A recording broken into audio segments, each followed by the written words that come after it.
We're going to get started because I like being on time. I hope you guys can hear me. Yes, I'm not on mute. Good evening, everyone. Welcome to our first fireside chat. We are celebrating Black History Month and Career Technical Education Month.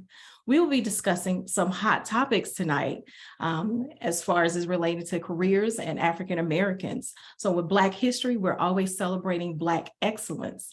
But with CTE, we are going to be talking about and celebrating the role we play in preparing our youth and adult for high wage, high skill, and high demand careers. That's right. It's the high for me. If you stay with me until the end, and all of my panelists, we're going to have a nice little treat at the end to share with you. I am Francesca Thompson, the Career Academy Coach at South Gwinnett High School under the leadership of Miss Dorothy Jarrett. And I am joined today by a group of visionaries, innovators, leaders, and business professionals. Excellence. All right. And there is so much knowledge and power on this virtual chat that I really don't even want to be the host anymore. I want to be the student because I am here to take notes tonight. So our panelists are going to introduce themselves and we're going to hear from them. And if you have any questions, you'll put that in the chat and I promise you we're going to try to get to those. Rhonda? Good evening, everyone. I'm Rhonda Billups. I am a senior program manager at Microsoft, where my primary focus is on anti-corruption, compliance, and risk initiatives. So basically ensuring that we're protecting Microsoft assets from bad actors. I am really happy to be here, happy to be amongst this great group of professional men and women, and excited to hear from the audience and what they have to ask, and hopefully we can give you some really good nuggets to walk away from or with. Yes. Lisa Marie? Did she join? Oh, there she is. I am. Good evening, everyone. My name is Lisa Marie Bristol. I am your elected Solicitor General here in Gwinnett County. That means I am the elected prosecutor that handles all matters in state court and recorder's court. I am a lawyer, a prosecutor, and I'm happy to be here tonight. I took office in January of this year, but I've been practicing law since 2009. Oh gosh, since 2009, I've been a public defender as well as a prosecutor, handling everything from traffic court and county ordinances through major serious felonies as both a public defender and as a prosecutor. So I'm excited to be here tonight. I'm excited to have the discussion. Thank you. Ashley? Did Ashley join back? I don't think she did. We'll wait for her. So we're going to go to Lolita. Good evening, everyone, and thank you, Fran, for having me. My name is Lolita Hampton, and I am the Chief Brand Officer and founder of the Personified Group. We are a personal brand development business. We focus on helping individuals understand what their personal brand is and teaching them how to optimize on the brand to eventually monetize, right? So as Fran mentioned earlier about going higher, utilizing your personal brand allows you opportunities to elevate within the marketplace. Thank you for having me this evening. Lee? Good evening, everyone. So excited to be here with you to learn and to participate in this discussion. I'm Lee Truss Smith. I am the Corporate Director for Quality Operations for Emory Healthcare. I oversee quality and patient safety for all of the hospitals and 200 plus clinics in the Emory healthcare setting. That means I have oversight of infection prevention and control, stroke care, process improvement, accreditation, compliance, regulatory, and a few other areas. And so I've been in healthcare now, I think about 22 years. It's an exciting field, as you can imagine. We've lived through COVID, and there are other things that will come even after that. And so excited to have this discussion tonight. I'm a wellness advocate. I do a lot of second victims work, a lot of guided meditation, and hope to be able to discuss a little bit of that as well. Thank you. All right, thank you. Daphne? Hello, I am Daphne Tarver. I'm the Chief Investigator at the Solicitor General's Office under Lisa Marie's new administration starting in 2023. I started my career as a law enforcement officer back in 1996. So I'm nearing on 30 years in law enforcement. I have been in Gwinnett for the last 10 years on the prosecution side of criminal investigations, which is a little known side of it. Most people think about police, they think about sheriffs or corrections, and they don't think about the in-between. And on the prosecution side, there is a criminal investigations division that's robust, both in felony court, misdemeanor court, recorder's court. Those courts have people who are working behind the scenes to assist prosecutors to get what they need. And those divisions I supervise. I have specialized in special victims cases over the last 15 or 20 years. I'm qualified as an expert witness in criminal cases as it relates to child maltreatment, abuse, sex abuse cases. I am qualified as an expert in forensic interviewing, that's interviewing children who have been the victim of abuse. Right now, my goal is to become the project manager, so to speak, to get the Solicitor's Office Criminal Investigations Division to the standard that the county deserves. And I hope to be able to add some information to people about what this means, the career field, ways to get into it. And I hope that we have a lot of good talks today. Thank you. Thank you. And Jeff?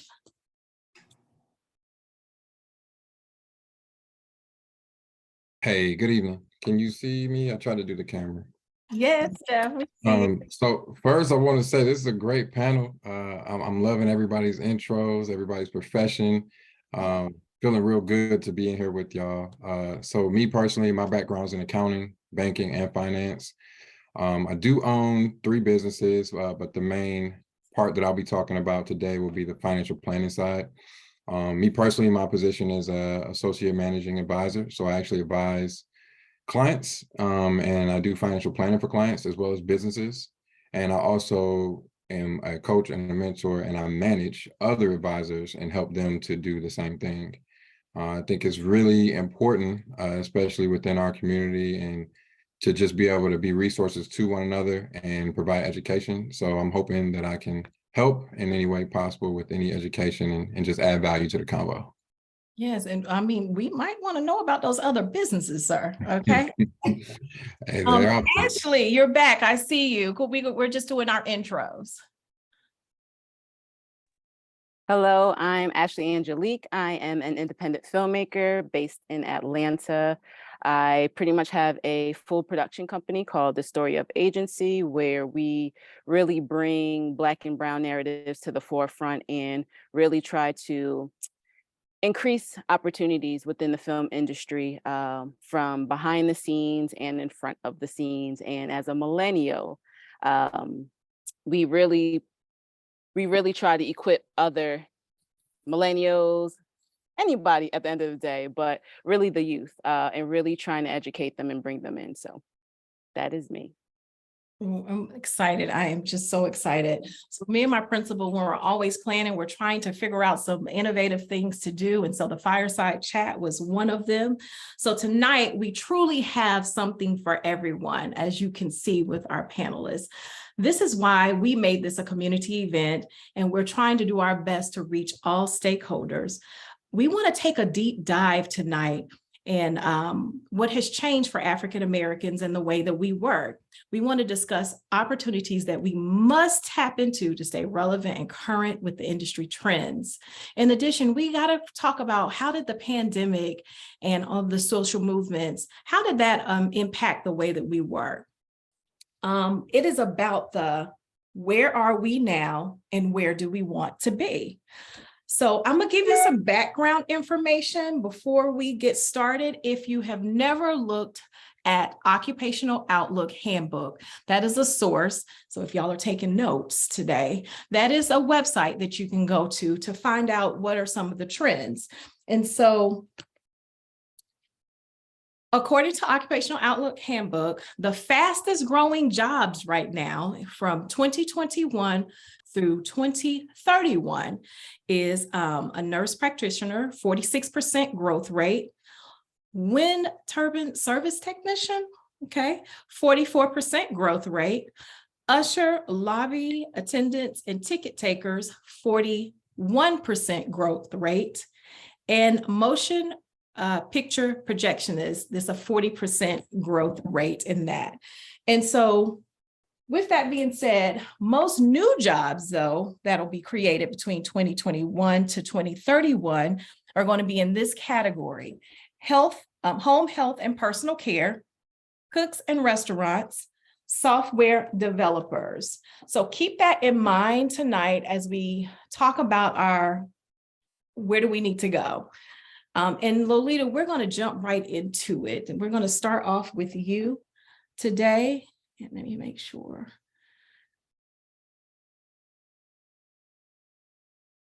Okay. All right. My principal, Miss Jarrett, where is she? She is on here. Yeah, I saw her name under the attendees. You can see it if you look under participants. I got Miss Jarrett, you're on. Can we see her now as a panelist? Okay. She's not listed as a panelist. She's still listed as an attendee. I just tried to promote her. There she is. There she is.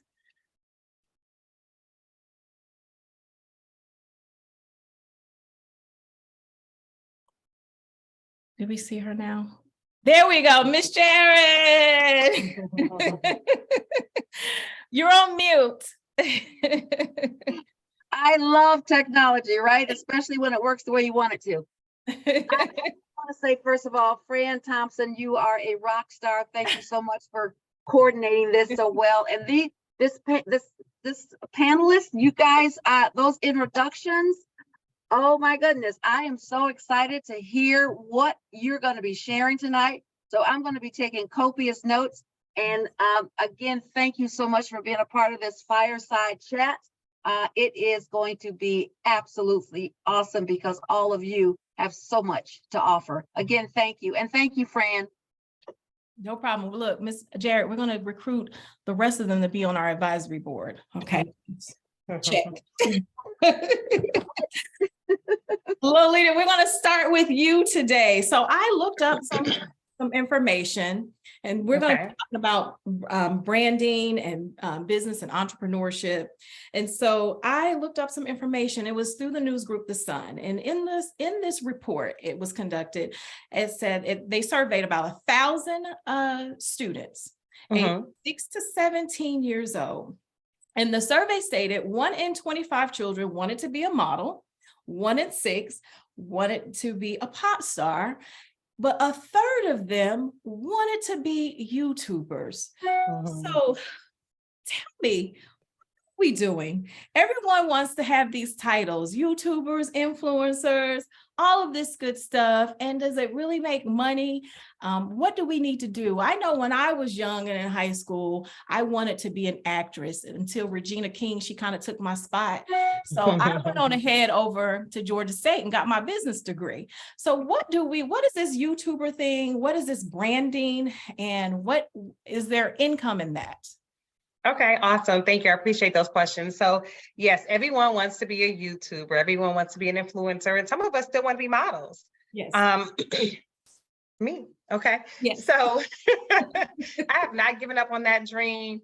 I am not the standard height to be a model, but I'm not giving up. Okay.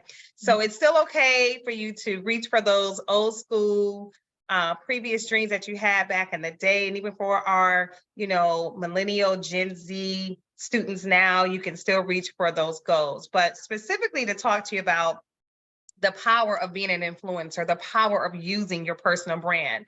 So just to tell you a little bit about myself. So my background is in journalism and communication. And through that journey of journalism and communication, I discovered the optimization of utilizing your personal brand. Okay, I went the traditional route, similar to Fran, went to college after high school, went to grad school after college and so forth. And so I was so focused on, I'm going to be a news broadcaster. I'm going to work on Capitol Hill and be a press secretary. I had all of these communication goals in mind. However, life pivoted and I ended up working in higher education for many years and working one-on-one with students, which helped me to really understand the art of utilizing your personal brand and understanding individuals and their gifts and their talents. So as I'm working with students, getting them prepared for college and so forth, I have to talk about, you know, their background. I need to hear their story, right? So that I can place them appropriately and assist them with their career path. So many years later, working in higher education, I started the Personify Group. And the vision behind the Personify Group is to help individuals, small businesses, nonprofits, civic leaders, and so forth, to discover and understand what their personal brand is. I believe that if people trust your personal brand, they'll trust your business, products, and services, okay? So going back to the influencer question, if you wanna be an influencer, you can have 1 million followers. They can be kind of robot followers, right? They can be dummy followers and really not penetrate or saturate the influence in the marketplace, meaning exercise, optimize monetization, right? So just because someone has 1 million followers doesn't mean that they're actually monetizing on their influence. So that's why it's important to develop your personal brand. That's why it's important to work on the process of developing your personal brand. Because again, if they can trust your personal brand, I don't care if you're selling shoelaces out of the backseat of your car, if you're selling Pop-Tarts out of your trunk, if they can trust your personal brand, they're going to support you, okay? They're going to want to support your business, support your vision, support your services and your products. And it also, if people can trust your personal brand, it builds that credibility, right? So we've all have, and especially on this panelist, we all have many, many years of experience in the marketplace and so forth. And we've seen businesses come and go, small businesses, big businesses. And the reason why a lot of these businesses stick around so long is because of their credibility, because of that trust, because of the story behind their brand. And as consumers, as understanding why they do what they do, understanding their vision, and again, building that trust, and then of course, building that visibility. So going back to the influencer piece, okay, building that visibility as an influencer is really important, it's very critical. But also with building that visibility, you want to make sure that you're showing up as your authentic self. I cannot overstress that. Showing up as your authentic self, you will have genuine followers, right? You will be able to be an authority in your niche. You will be able to be an influencer, a true influencer, and people will reach out to you, as Fran has several of my fellow panelists today, to share our expertise in our field if you show up as your authentic self. So that's something I want to encourage you, is as you pivot, whether through high school or even through a new career, to always show up as your authentic self. That is a key essential step in developing your personal brand. I love it. Now, let me ask you this. If I know my personal brand is very important in developing that. And what if I am trying to start my own business and I know how important social media is to starting your business, but I'm not really a big fan of social media? Take me through, 1 or 2 steps of where I can go, how I need to get there. I'm not going to do TikTok. I'm going to go ahead and tell you that right now. I'm not a TikToker. So what else can I do to build my social media presence? Okay, awesome. Thank you again for that question. So I want to address the whole, I'm not going to do TikTok. Let me just get in front of that. So we are, all of us are, pretty much almost in the same age group, give or take, right? A few years. And we did not have technology whatsoever when we were coming up, right? We had the hardback books, we used brown paper bags to cover up our books. Like, okay, I'm showing my age, right?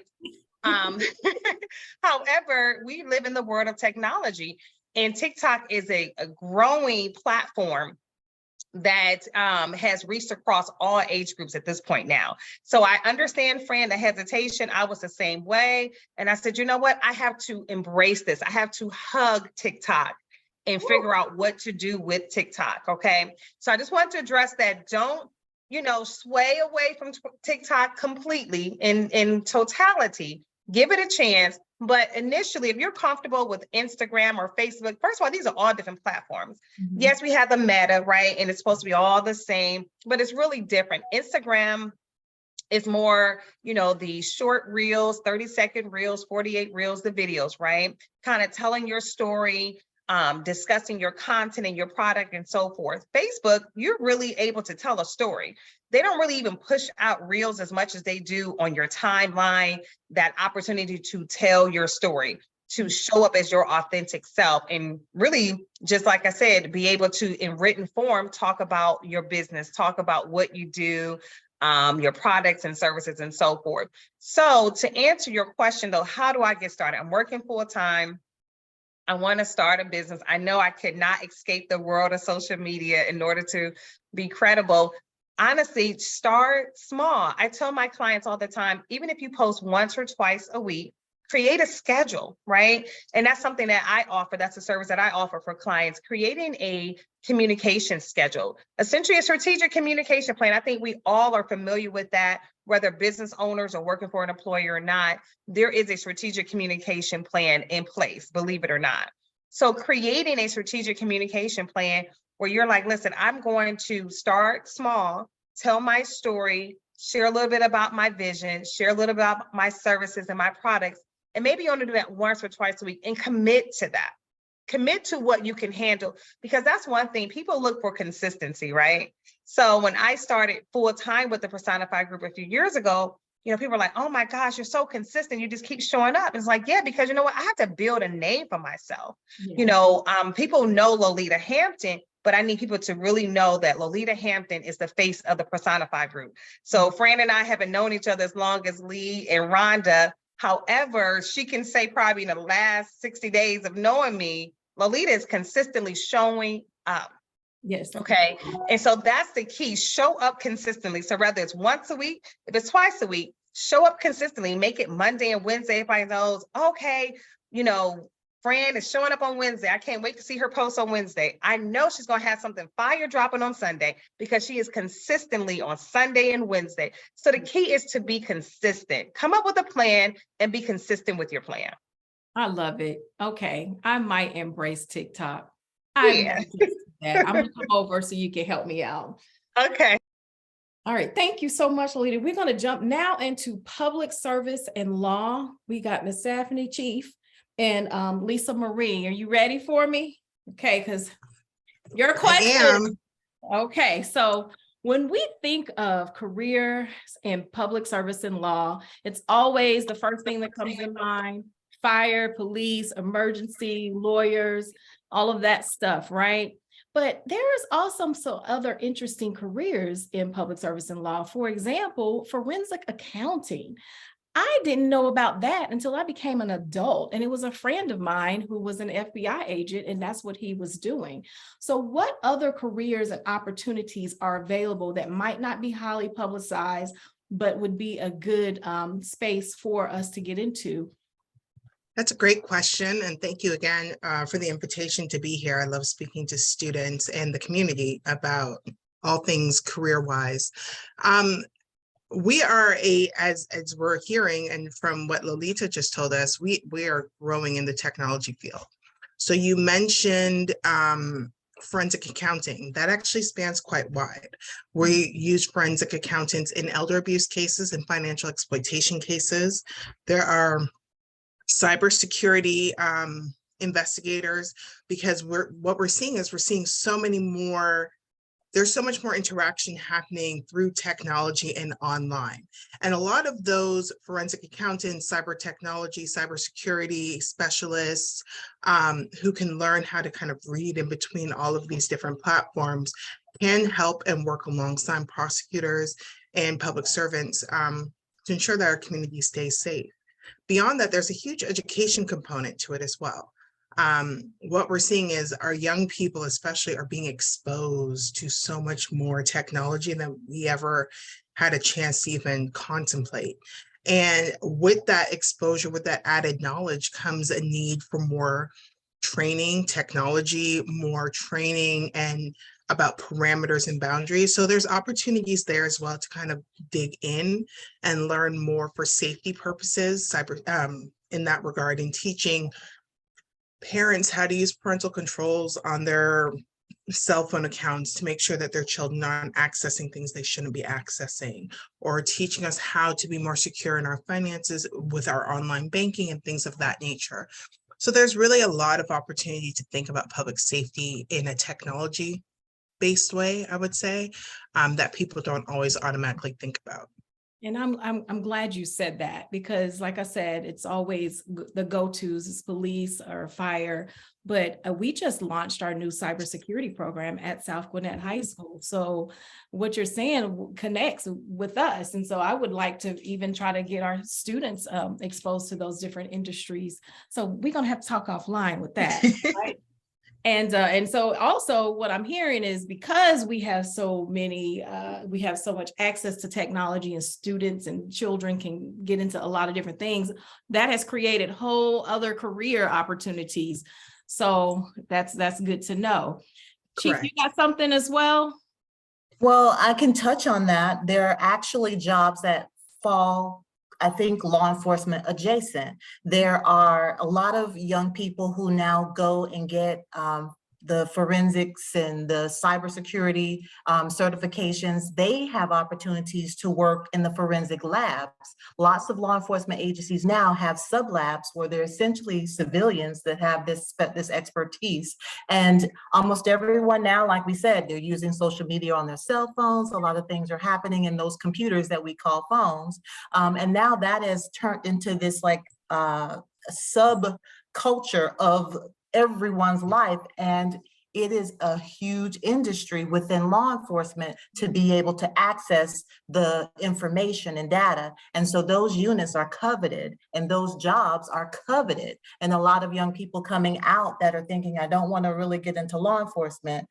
I promise you, law enforcement adjacent type jobs are being created every day in relation to tech. And in relation to the services that are required to build the case to get to a successful prosecution, or just to help with the community, like not just forensic labs, but forensic medicals, examinations, where they're working side by side with law enforcement in the medical capacity, but also to help in the law enforcement capacity. They're forensic interviewers who interview children and they collect information from the child to use in the law enforcement capacity. So there, I had no idea coming out of high school that there were these, I'm gonna keep calling them adjacent jobs that really weren't specifically police or fire, but had relationships with what you have to do to successfully work in the law enforcement field. And so those are things that I wish I knew when I was in high school, that I could have started to have a focus on and expanded my horizons as far as what, you know, public service and law enforcement meant. Great. Let me ask you something. Are some of these careers non-degrees? Yes. Okay. Several, as well, and maybe not specific to like a bachelor's degree. A bachelor's degree in criminal justice, you know, is kind of the foot in the door. But specific training as it relates to forensics, forensic accounting, forensic interviewing, forensic labs, those kinds of jobs usually require some type of additional technical experience, and they can be gathered on the job. So not necessarily degree focused, but experience focused. Okay. Perfect. There's also the other side, the science side, in the crime lab of those handling the actual physical evidence. There's still a lot. So for those who are really interested in the more science side of law enforcement, there's room there. Crime lab is always looking for great people, great training in that regard. So I know before COVID, I don't know if this still happens, GBI, the Georgia Bureau of Investigation, used to do tours for people to come in and see like some of the drug testing and the shell casing analysis and the different things that they do there. GBI is one, ATF is another. There's tons of agencies that have now entire units built up on these other tasks and specialties that support multiple aspects of the criminal justice system. Wow. Okay, well, I'm hoping that we can get our students in there for a tour. Still a thing. My last question for you all, Chief. So there has been a lot going on, different social movements and things that have changed public service, and it has really impacted our police officers nationwide. There is actually a shortage. So Yes. what is going on to recruit in that field? I think, especially being an African-American in law enforcement, when I first entered into law enforcement, there was a lot of social media influence then, back in the 90s, or, the social aspect of being Black in law enforcement has always been a thing. Now I think with social media, being able to kind of broadcast things that were happening, you knew if some type of injustice was happening or if there was a law enforcement interaction and it was something that was, an unlawful use of force, it was something that you knew happened, but you could not see it on an international scale like we can now. And I think that the fact that we are so interconnected and now everyone has been exposed to what we as African Americans have experienced for centuries when it came to what law enforcement meant. I think the big push is to integrate agencies and to make the agencies more reflective of the demographics of the community. I think that that was something that has been pushed more here lately in the last few years. I don't know what each agency is doing in particular to try to address recruiting, except to be more transparent. There is a push for transparency on policies, transparency on use of force policies, also salary, because traditionally going into law enforcement was not where you went to get rich. It was the opposite of that. It was service oriented and something that when people were going into law enforcement, it was straight out of high school, maybe bachelor's degree, and the expectation was not to get paid a lot. And so that's the other aspect, is that agencies are addressing commissioners to try to get bonuses, financial bonuses, better retirement packages, better medical packages, and increase of salary. So those are the two things. Overall, right now, the big challenge, I think, is to be able, I think that Lolita said the words, credibility and trust a lot of times when she was talking about her personal brand and what personal branding means. And the brand of law enforcement right now is in desperate need to address credibility and trust. And I honestly believe that agencies understand that, and that is right now the conversation everywhere, to be able to meet, the community's need to build that back up, to get people to want to even go into the law enforcement field. Thank you. Great answer. And just as information for us to know what's going on in that industry. Because I do have students who they want to be police officers. And so we want to encourage that as well and push that. But then they see what's happening out there. And I'm like, well, don't, Well, I think it's also everything. Mm-hmm. I think in regards to building that bridge also, it's important that our community not meet police and law enforcement for the first time during a traumatic event. And that's something I know here in Gwinnett County that we are being intentional about, is going out into our communities so that the first time you see a police officer isn't in the middle of a personal trauma or is in the middle of a personal crisis. I think it's important to build those relationships and that trust outside of those traumatic experiences, so that myself as a prosecutor, Chief Tarver as an investigator, you don't just associate us with negative things and with trauma. And so I know that Chief McClure from Gwinnett County PD and Sheriff Taylor from our Gwinnett County Sheriff's Office, they have entire units that are really dedicated on community outreach, being out in the communities and having a positive face, along with Chief Tony Lockard for Gwinnett County Public Schools.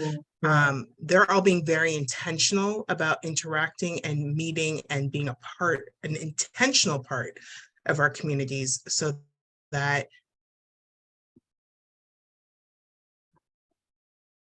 Oh my God, what happened?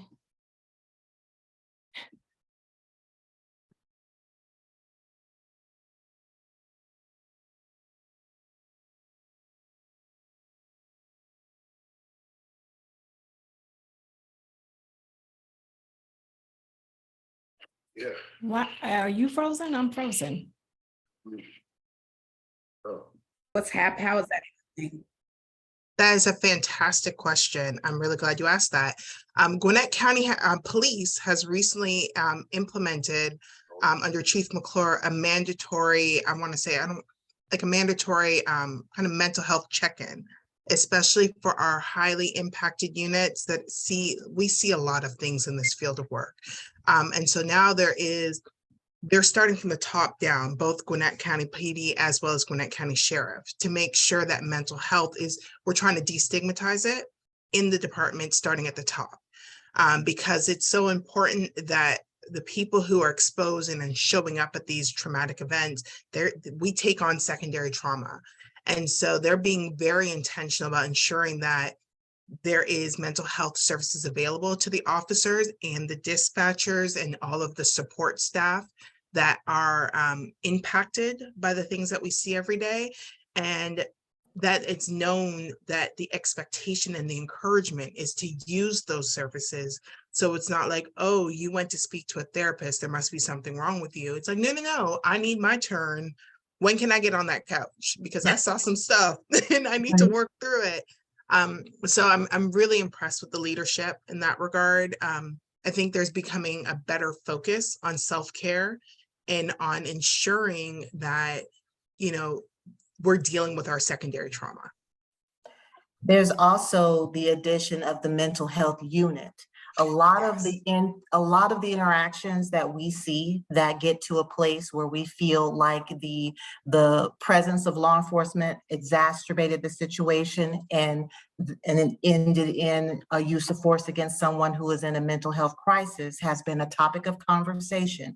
And Chief McClure now has pulled officers in, trained them, and have put them with people who have counseling, social work background. And so now, instead of it being this police officer with no training showing up to a mental health crisis, there's someone who has specialized training, who understands, and their first instinct is not to go for a weapon, but is to administer services to that person. That unit is now being put together. It's out there on the road. I think that initiative by Chief McClure is wonderful. And I think it is going to have an effect that we will see over the next years as that unit builds. And to be clear, there are 6 pairs of that unit. So it started off with one pairing with one officer and one mental health professional that were paired together and would respond to these things. And now that I believe they're up to 6 partnerings across the county, where it's an officer paired with a mental health professional who understands how to look at these events and just kind of approach them from a different vantage point. Just to help with that. So I think Gwinnett County is moving. We're on the right trajectory. All I hear is opportunity, opportunity, opportunity. That's it, right? And that's what we want to know. And thank you all for sharing that.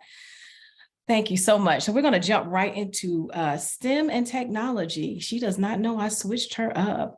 Rhonda, you are next. So, okay. When it comes to STEM and technology, right? We know that there's a number of opportunities in STEM, but African Americans are typically underrepresented in this industry. We've been hearing it for years now. In addition to that, when they are hired, it is hard to retain them. It's like seeing a club that you're not ever going to be invited to. So how are companies changing this stigma? And what can African Americans do to get support once they've entered the field? What should we be doing to enjoy this lucrative career space? That's a loaded question, but I'll try to answer. So there's a few things. These area in STEM particularly has started to expand when it comes to the entry of African Americans in the space. So I do want to point that out. But we have a long way to go. We're not where we need to be at the table where we can make hiring decisions in which we're bringing in more people of color into those spaces who are who are seeing people that look like them, and we're in the space to make the decisioning, put it that way. So the leadership realm of STEM still has a long way to go, in my opinion. But for anyone entering or wanting to enter into the field, I would say the thing that is popular now, or what is the new when it comes to technology, is cloud and AI, artificial intelligence. Those are the two things that you see a lot, and you'll hear a lot going forward, starting now, probably to who knows when. AI has already, generated a lot of buzz. We've already engaged with AI. If you actually did a chat through your bank or anything online, you're chatting with the bot, and that's artificial intelligence. Your iPhones or your Samsungs, if you have those, I won't shame you if you do. They're using cloud technology, and so things are being stored in the cloud now. And so having a foundational understanding of how those technologies work will be a foot in the door for anyone who wants access into the industry and they're trying to get their way into a tech company or just the tech field in general. So I think that is the changing landscape that we're seeing right now, is having a good understanding of what those new techs are and how you can incorporate those into your skill set. And it may not necessarily be, tech heavy. I work in the tech space. In my role, I engage or interact with, cloud, and I interact with AI, but strictly from an understanding perspective. I don't code because I'm not an engineer. And so that's really not my wheelhouse, but I do have an understanding of how the tech works. So for anything, I say at least start there. And then from there, identify and develop what you want to do for the next step for your skill set, because there is a space there. On the backside of that, companies are starting to do a lot more recruiting of people of color. The top 5, if you will, or 6, I guess, if you look at it. So that's Netflix and Meta, you got Apple, Microsoft, Amazon. They all have initiatives where they are going out to HBCUs or looking at, say for instance, National Black MBA, and they're doing recruitment. I actually got on in Microsoft through someone reaching out to me from National Black MBA. It was a random phone call, and that's pretty much how I started having a conversation with Microsoft and ended up working where I am. So there are avenues in which there's a space to get into tech if you are part of an association, or if you're going to HBCU, or just show up to an event. A lot of these organizations have events where, they're offering up a plethora of knowledge and access, and just make a connection that way may be your way to get into the space, and hopefully build out a connection there, if you will, in order to, traject into another area of the industry. So there are some spaces there, but we do have a long way to go. I'm one of few that work in the area that I work in within my organization. When I say a few, I mean persons of color. And so there is a lot that we need to do in order to promote and grow and develop. I think having the conversations like this is a good way to do that, putting faces with names and allowing people to, reach out. Don't be afraid to reach out and start building out connections. Because I think that's the one thing that we don't do very well when it comes to the spaces of people of color. We don't really try to build and develop and cultivate the connections in order to make sure we're moving people up when we move up. And we need to start doing a lot more of that, particularly in the area that I'm in with technology, because technology rules our world. I mean, whether we're talking about forensic accounting and cyber, which we talked about a second ago, actually being in the movie industry, she uses tech all day. Jeff, he's an accountant, he's going to use some type of technology in finance. And I actually sit in a financial organization, even though primarily my focus is on, trading, anti-corruption, and Microsoft. So I think there is an avenue in the space for us to really start to lean in and pull people in. But we just got to, be conscious of it and constantly, do it. Yeah, and I'm glad that you shared where you are at Microsoft, as far as you're not a coder, but you work for a technology company in another way. And so I think our students and anyone here needs to know that there are opportunities like that. So AI and cloud is what we need to focus on. Yep. Okay, and we have an artificial intelligence program at South Gwinnett. I'm sorry, I got to put in a plug every time. Okay. Yes. Okay. And one other thing I do want to touch on is that going back to, education and access and getting into the space. To Fran's point, I'm not a software developer. I don't code. I don't have a certification. I work in the project management space and the program management space. I don't have a PMP. Don't tell anybody. I don't think they caught on yet. But I've been doing the work for a very long time.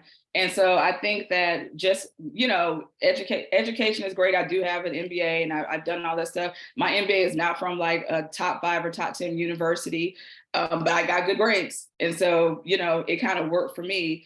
And I think that's something to think about. Like, you don't have to go to the best of the universities to get into these spaces and work for these top 5s.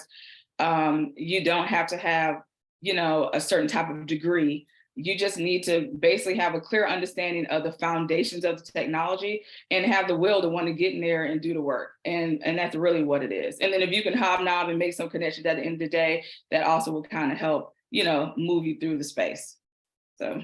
Hot topics, y'all are giving us all the information today. I love it. Thank you, Rhonda. We're going to jump right into healthcare. Miss Lee, you ready? Let's do it. Okay, girl, y'all got a hit. That pandemic about tried to take y'all out, okay? And did.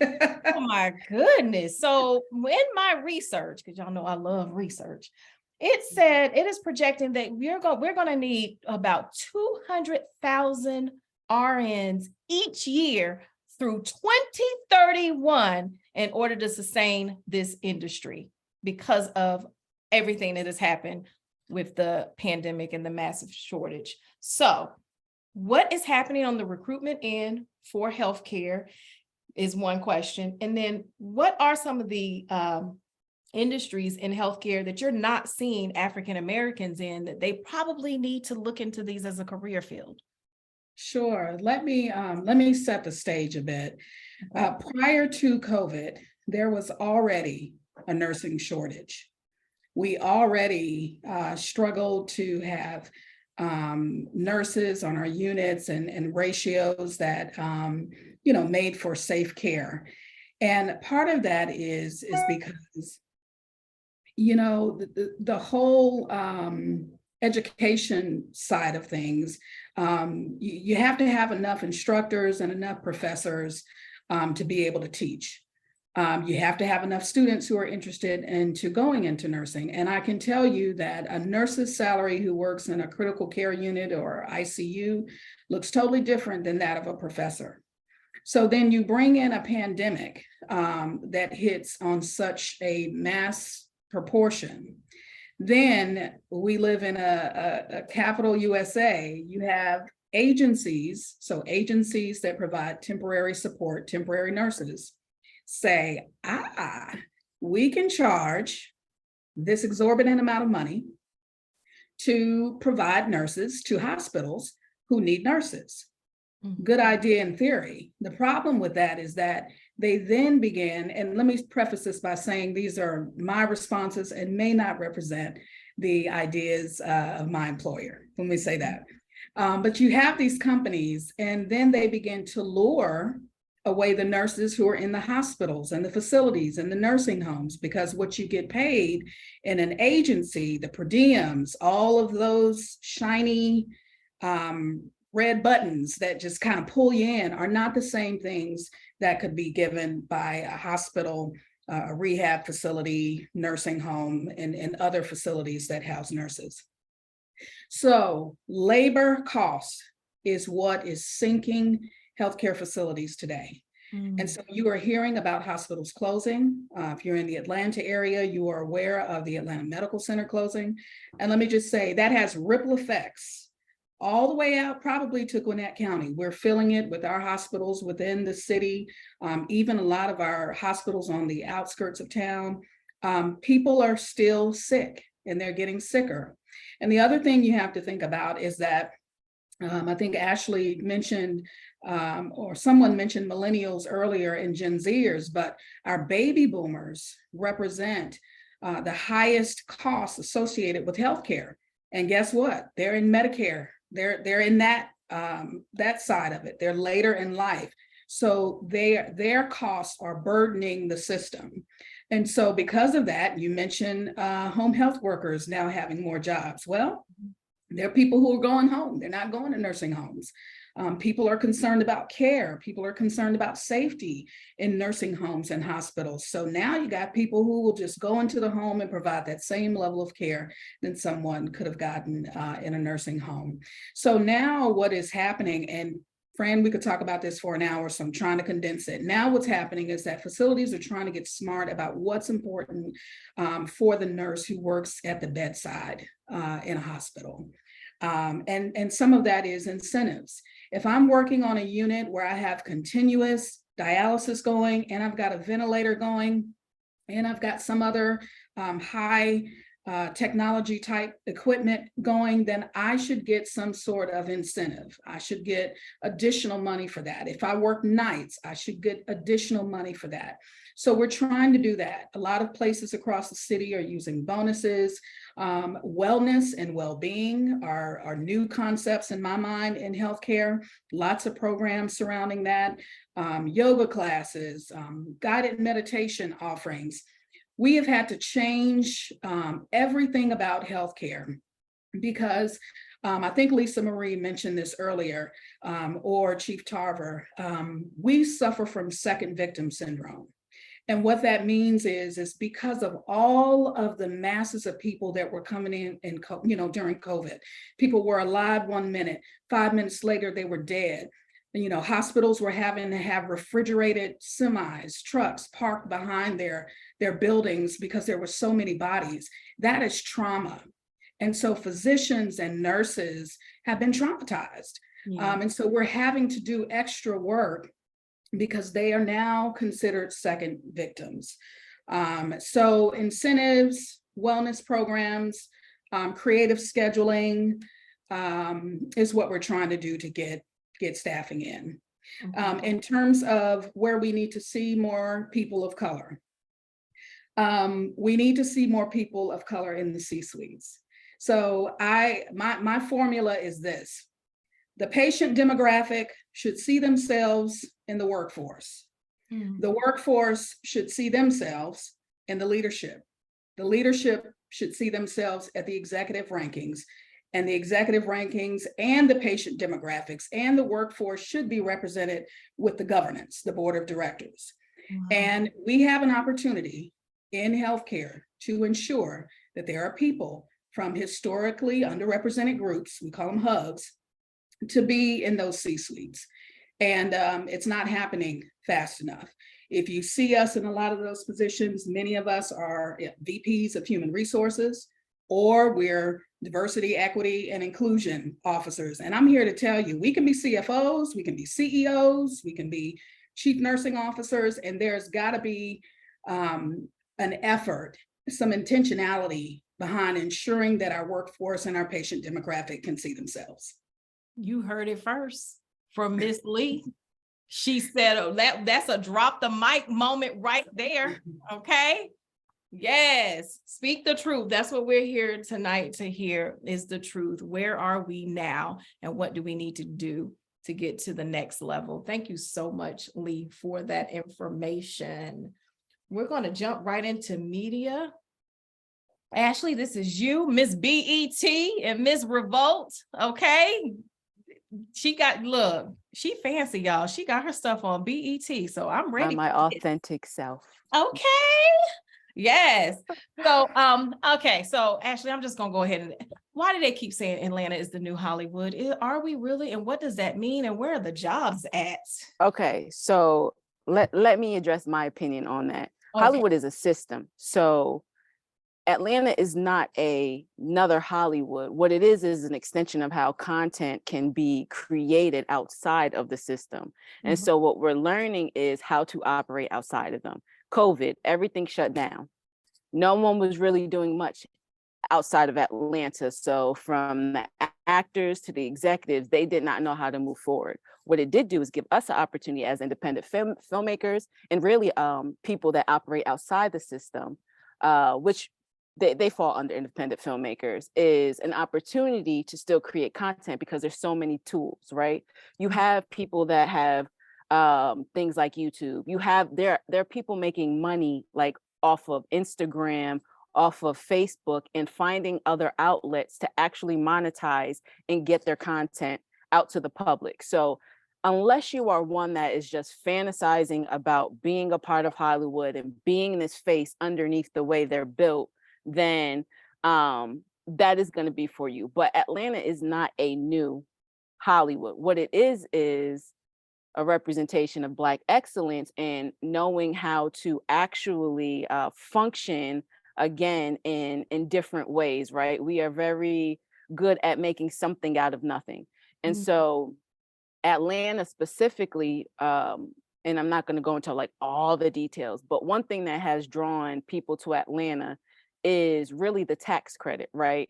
There's a particular system in which filmmakers have to, in order to get like save money, we'll just say that, you have to have things set up to where the tax credit was the highest.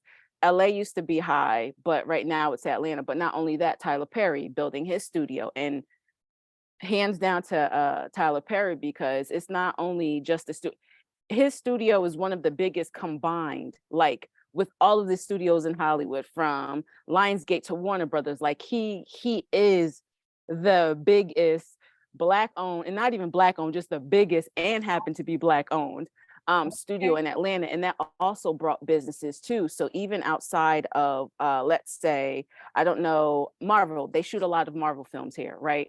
They shoot a lot of Marvel films here at a studio that used to be called Pinewood Studios. Well, if Pinewood Studios, let's say, is not necessarily, it's not a Black owned company, but Tyler Perry can easily, being that he is in charge, he can easily set his rates different and bring all of the money there. And his studio was something that I think brought it brought more business on top of the incentives of having a tax credit to Atlanta. The other thing too is there are a lot of people now that set up shop in Atlanta because they don't necessarily have to go to LA, right? Because they're finding there are a lot of independent filmmakers all over now. We're finding new ways to do things. But the thing to know is Hollywood, because it's a system, even those independent filmmakers and everyone having successful runs still are funneling through Hollywood. The gatekeepers are still Hollywood. So yes, we're doing excellent. We're finding new ways to, make revenue, to get our content out there. We're still knocking on the gates of Hollywood because they had the system, right? When it comes to a lot of networks, TV networks, Comcast, Xfinity, HBO, all of them are within the Hollywood system, and it is not really owned by us. We are usually, we're elevating as presidents and, COOs, but it still isn't ours. And so Hollywood knows that. And so as far as nobody wants to just live on YouTube forever, the goal usually is to, reach a mass and be more marketable and mainstream. And so even for something like myself, I still have to have a product. I can channel it through YouTube or some of these Black owned platforms, but it's still a network. So BET, which is no longer Black owned, it's just Black operated. But a lot of people don't know that. Even Aspire has been sold. TV One, there are few Black owned networks that actually are Black owned and operated. But everything else that we watch, from the Tubies, if anybody watches Tubi movies, but from the Tubi movies to HBO to Hulu to Paramount Plus, that's all Hollywood. So in a sense, when we're like, oh, we're the new Hollywood, we still have to bang on the door of the real gatekeepers who are in LA. And just some backstory, Georgia has been making billions just off of the film industry.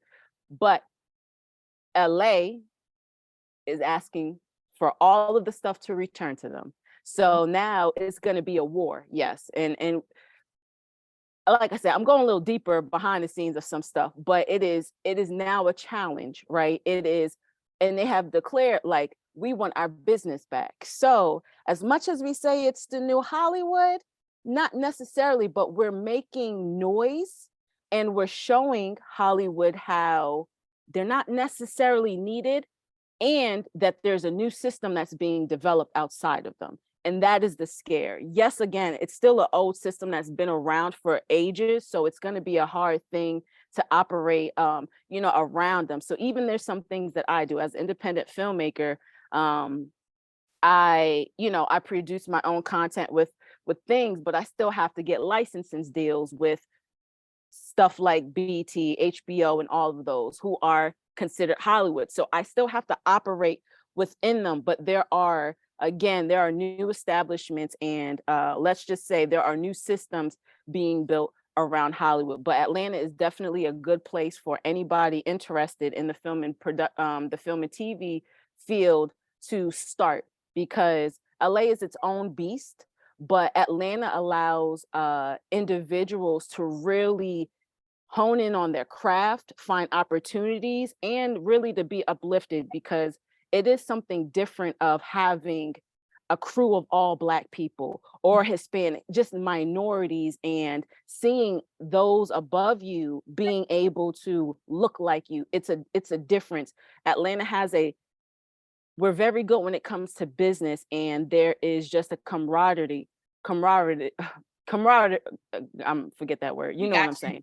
But it is totally different. And so I definitely encourage anybody interested in a field, don't feel like you just have to jet out to LA. Literally build here.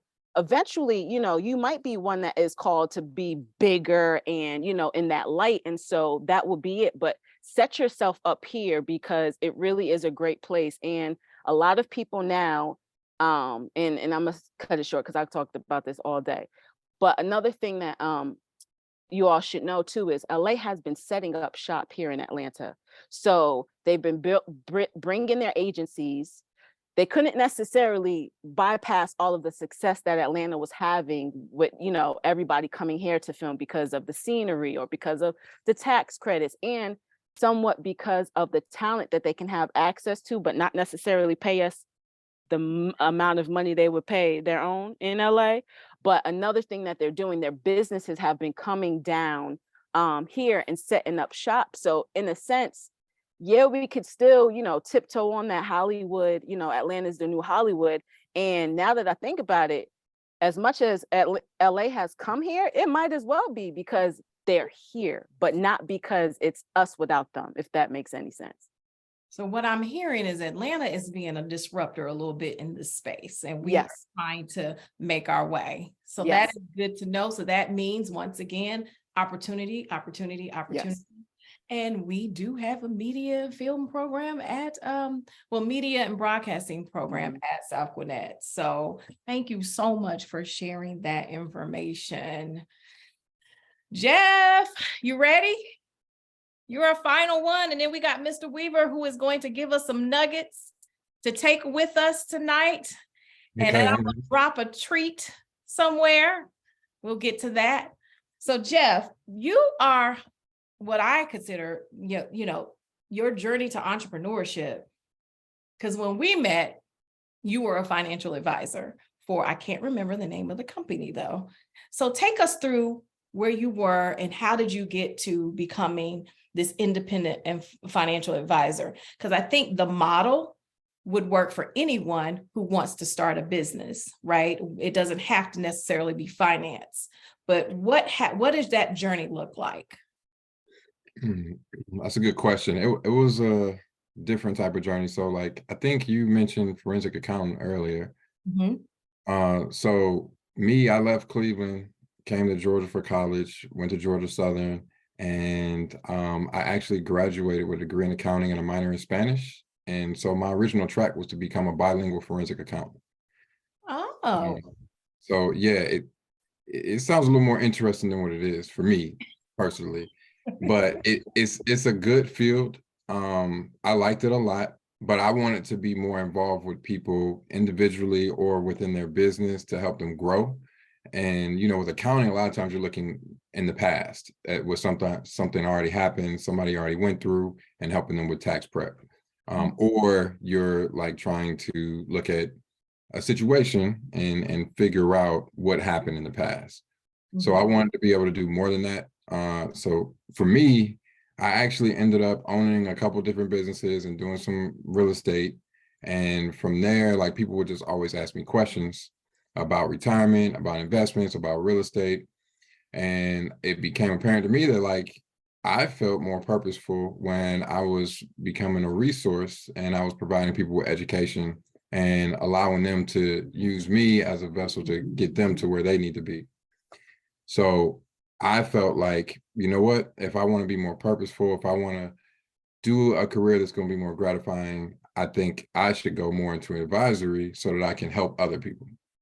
Got it. And that became a journey of wanting to do more for our community as a whole, because once I got into the advisory role, I saw there wasn't a lot of people that looked like me in finance, period, just overall. And then it definitely was not a lot of people reaching out to people that look like me, right? Men, women, young, old, whatever. Like they just weren't being reached out to, not by and large.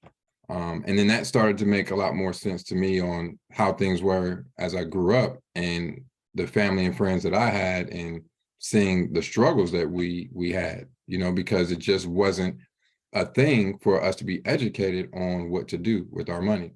So a lot of people are going through life, maybe making money and maybe not even knowing what are the best things to do with it. How should I manage it? Where should I place it? And if I place it in these certain things, what is that going to do for me in the future? So that's what led me to be in the role of advisory. So once I got there, I said, you know, I'm starting my own company, but I still have contracts with like major corporations. So all of, you know, the top 10 companies in the industry, I have contracts with most of them. And so I can do business through all of those companies. But I work through a DBA, which means that I do business as my company, Malone Financial. Okay, so what I'm hearing is that you are really trying to be a change maker for people of color, not only through entrepreneurship, but also just teaching them how to manage their money. And that's through just your personal experience, because that's really important. And so I appreciate that, sir. We have a lot more, you know, a lot of work to do in that space. Do you have to go to Georgia Southern and get a degree to work in finance? Or can we just like do a certificate program or something? You don't have to go and get a specific degree or go to a 4-year college or get a master's or anything like that. That was something I learned later. And, you know, I started helping other people, you know, other people of color to become advisors. And then I got into a position where I'm managing others to help them to grow their business. And you can literally go take the classes and take the exams and get licensed and start working in finance. You don't have to necessarily get it helps. It does help, but you don't necessarily have to get a specific degree, you know. Okay, good to know. I want to look some more into that to see if there's we teach finance at South Gwinnett. I want to see if there's some more opportunities that we can get our kids into some type of certification. So once they graduate, they can walk right into these type of career fields. Yeah, it's definitely much needed. We're not getting as much as we should, is what I say. Okay, thank you for that. So you guys have been amazing. We have learned a lot tonight, and I can't wait for us to do round 2 of this. We got one other person, Mr. Kennard Weaver. He is the Executive Director of Dual Achievement Programs with Atlanta Technical College. He was also my former colleague, and now he's over there. So he has some nuggets that he's going to share with us, and then I got something I'm going to share with you as well. So hashtag proud to be, always proud to be South Gwinnett. Such great information that all of you have shared with us. And so a few years ago, we had, and we still have in existence now, a program that our Department of Education introduced called the dual enrollment, okay, where students were able to dually enroll in their junior year of high school in college programs, and were able to, if they successfully navigated that, were able to get the first 2 years of their 4-year college experience paid for. My oldest daughter, who was graduating this May from Kennesaw State University, has been a recipient of that. What the state did not bank on, or they did not take into consideration, was that brown and black students were going to not only take such advantage of it, but become very successful at it, right? And so it began now to cut into the bottom line of our 4-year colleges and universities, because at the end of the day, they're in business to make money. And so they came back and said, this is cutting into our bottom line. And so our former and current governor decided that they were going to gut that program. So students were no longer able to earn a full 60 credit hours. They were cut down to 30 credit hours because, again, it was a thing that was happening. But in that time, and again, also thanks to COVID, it also helped us to re-engage. I'm coming from South Gwinnett High School, where we had a robust post-secondary program, that we were not just targeting students who were going off to 4-year college and university, but students who were going to the military, students who were going into the workforce, and the 2-year college industry, right? We missed a whole plethora of students there. And I believe it was Ashley that was talking about what is going on with the film industry. And I believe Lisa Marie and someone else was talking about what is going on the technical side. There's so many different things that students can do out there that does not require a 4-year degree. That is happening. One of the things that is happening in Metro Atlanta and in Georgia, per se, 2 things are happening. Our dropout rate and high school graduation rate. Dropout rate is going up, high school graduation rate is declining, and we do not have a skilled workforce to keep up with the demand of all that is necessary out there. So while all of these great tech jobs and those things are coming to the Metro Atlanta area, our people are losing out because we do not have a skilled workforce to be able to keep up with that. So the technical college system has gotten together with the state, and they've wrote a program. And now they are back with, it's just an upgrade of what the dual enrollment was, and it's now called the Dual Achievement Program. And in a nutshell, the Dual Achievement Program is we've literally taken a high school component and placed it within the technical college system of Georgia. And what that does, it does a couple of things. Number one, when a student drop out of high school, let's say at South Gwinnett High School, I'm picking on my home here. Let's say in South Gwinnett High School, we have 500 students in the class of 2023. If 100 of those students are not on grade level to graduate, or they drop out, the education department still grade the high school graduation rate of South Gwinnett High School at that 500 level, even though you're missing about 100 or so students who are not going to make the grade. So what this new program now does, Technical College System of Georgia, this is the year of the youth. That's what the mayor of Atlanta has raised it, right? The year of the youth is a year for us to educate our youth, engage our youth, and employ our youth. And so what this program does is any student between the ages of 16 and 21 can enroll in now what we call the Dual Achievement Program. The Dual Achievement Program says instead of a student having to have 23 credits and 4 years of high school to earn a high school diploma, they only need 9 credits in those core disciplines: math, science, social studies, language arts, health, and PE. At the same time that they are matriculating through that, they are also considered a technical college student, where they can work on those technical certificates, Ms. Thompson, that you were just talking about. So a student in 2 years, 3 years can graduate with their high school diploma and 2 technical certification in any fields that they choose to go into. And there are over 280 different fields.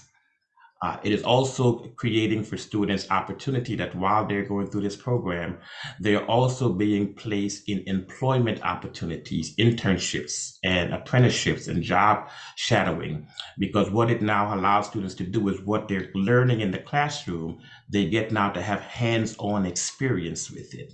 And so there's partnership. The largest airport in the world is here in Metro Atlanta, right? So why are we not partnering our students with that? And so our goal, I have the pleasure of serving for the Technical College System of Georgia as the executive director for this program for all of Metro Atlanta. We run from Henry County all the way over to Newton County and Gwinnett County. And our goal is to create a different type of CDC, right? CDC, the Center for Disease Control.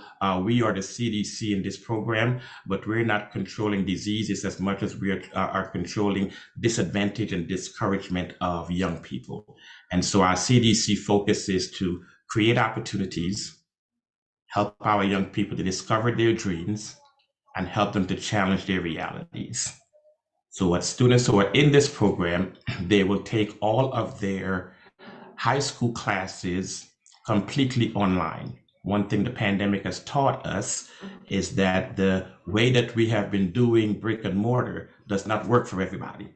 And you can do this online. So they will take all of their high school classes completely online at their availability. So it's not classes at 10 o'clock, you got to log in. The information is uploaded. They have instructors that they are in close communication with. All of their college classes are being done in person. We can't teach you to be an EMS person online. We can't teach you to be an underwater welder, which is it's a hidden gem right there. You know how much they make? And so when students come out of this program, they come out workforce ready. They come out employable. In order for students to qualify for this program, they have to have completed 6 credits. They can have all 9 of those credits in the high school side, but they have to complete 6 of those credits. If they have 6, they'll take those other 3 credits with us. If they have all 9, they don't need any high school classes. They go right into the technical college classes. And again, they do not have to first complete the high school requirement before they do the college classes. They can do both of them simultaneously. It changes the lifestyle, it changes families, it changes our local community. It has an amazing, amazing impact on our local economy. And then here's the wonderful thing I like about this also. It helps to increase the graduation rate. So if South Gwinnett High School, again, has 500 students in their class of 2023, and 100 students decide, I'm going to pursue this. Now the South Gwinnett High School is not being graded on 500 students. They're only being graded on 400 students because you have 100 students who are in this program. It is a life changer. Yeah. So here's the one thing that we tell young people, 2 things that I look for in this. Number 1, we're going to help you clean up your social media from the type of email addresses that you have, because people are going to look at everything. When we called the Atlanta airport and said, I want to place a young person in your program, they're going to look at that. And then we're teaching them how to utilize LinkedIn. Mm-hmm. We're teaching them to make sure that they are utilizing, not just have a presence, but you're utilizing it. We're also helping our young people to know that this device that you have in your hand never give you the excuse to say that I don't have time, because if I go through your social media, I can show you where you had some time. It is a game changer and a life changer. And so it is my goal as the executive director to move as many brown and Black students through this program before the state realizes it's starting to cut into their bottom line again. Mm-hmm. Wow. You did you look at the chat, Mr. Weaver? I did not. A message in there for you. Love her. That is good information. And also, Mr. Weaver, if you don't mind, can you place your information in the chat? I'm going to I have this PDF Well, yeah, that's my little, I was gonna do this whole Oprah giving things away thing. Mine just looks like a PDF. It's gonna give the money, but it was a PDF, a document. If you open it up, there is money in there. You just gotta click on some links and pursue some things to get the money, okay? So I'm going to share this with you, Ms. Weaver. That was great information. I want to be able to share that with the people that are on today. So if me and you can get together tomorrow, so I can send a final document out because I have everyone's email address. I would like to be able to know how they can access that. Okay. Is that good? Absolutely. Okay, Absolutely. Yes, perfect. ma'am. Yes, Well, ma'am. I have And there's no cost. I meant to tell you that there's no cost See? for this program. The students who are academically astute that are going off to four-year colleges, they have access, if they maintain a certain GPA, Mhm. they have access to what we call the Hope Scholarship. Okay. Right? They have to be 3.0. They have a Hope Scholarship. If they are 3.8 and above, they have access to the Zell Miller Scholarship. But no one never talks to students who have a desire to go the technical route. There is something called the Hope Career Grant, and there is not a GPA requirement for that. They just have to go the technical route, and there is no cost to students for this program. Did not know that. From books to resources to supplies to everything is paid for through this. Wow. Well, thank you so much for sharing that. I want to say thank you to our panelists today. You guys are awesome and amazing. Thank you to Ms. Jarrett, Mr. Weaver, our South Gwinnett family, faculty and staff, our CTE department, Bernard Watson, our district CTE department as well, my IT guy, Mark Thompson, who's my husband as well. He doesn't get paid to be IT though. Mr. David Hayes, in our community, and everyone here tonight that joined to get this information. If you look in the chat, I did put a document in there. There's a bunch of resources in there for you to click on and pursue. There's some job opportunities as well. And all of our panelists today, their information is in there. And I'll be adding some more stuff from a few of our panelists, and I'll send that out tomorrow as well. This was, man, I've learned a lot today, and I just want to say thank you all for coming on tonight. I do appreciate this. We know where we stand as a community, and we know where we need to go. And you guys have provided us with at least a start to research and find out some more opportunities. So thank you so much, Ms. Jarrett. Are you still on? Don't know if you want to close us out. I think she's still on. Maybe, maybe not. If not, she might be gone. Oh, there she is. Oh, I don't go home this early. So I really, you already dropped the mic like 4 or 5 times, all y'all. So I just want to again say, Frank, good job. It's my first time seeing you in action, in this action, you know. Yeah. You with the kids, but here you are with all these great professionals, and wow, you managed that. You did a really good job. Thank and you. Mr. Weaver, I mean it. Come back to South. This program sounds incredible. Are y'all like really excited about this opportunity for brown and black kids? Because that's going to really be a game changer. So again, to all of these beautiful, wonderful panelists, thank you for all the work that you're doing. And I can't wait to hear how House Bill 1013 is going to help our Black males maybe get help and not be put in the criminal justice system when they have mental health issues.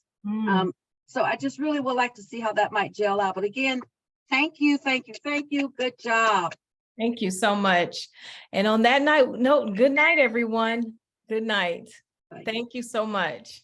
Good night. Thank you for having us, Fran. Awesome job. Thank you. You guys are amazing.